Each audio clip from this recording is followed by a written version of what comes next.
feeling too exhausted to begin? The world calls it laziness. But what if I told you you're not lazy? You're spiritually tired. I was once a young novice, full of energy, eager to meditate from dawn till dusk.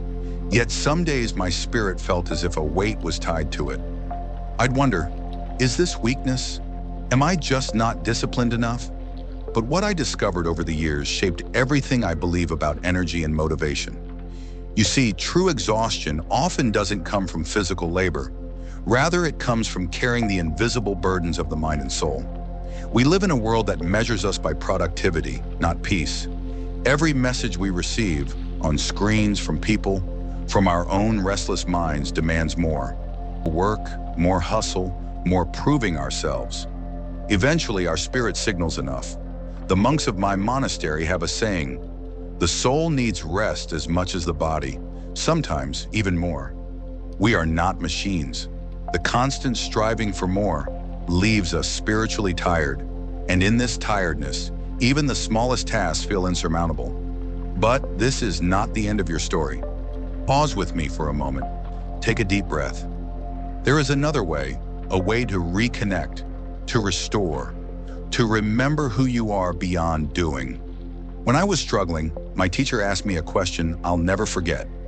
When was the last time you enjoyed the quiet without guilt? When did you last listen, not to speak, but to understand yourself? I realized that my fatigue sprang from ignoring my spiritual needs, connection, purpose, peace. Maybe you're tired because your soul has not been heard.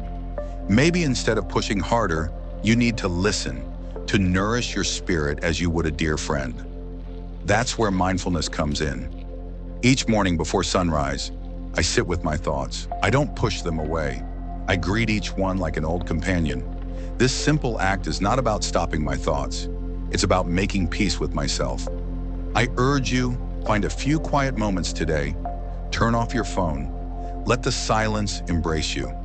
Ask yourself gently, what does my spirit need right now? You may be surprised at the answer. It often isn't more achievement, but more acceptance.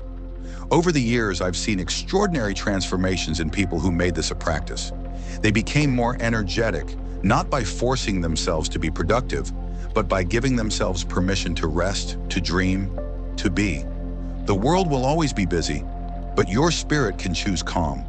You're not lazy. You're simply being called to heal, to realign, to remember what really matters. As you reflect, remember, our lives are not a race to be won, but a journey to be savored. Prioritize what nourishes you.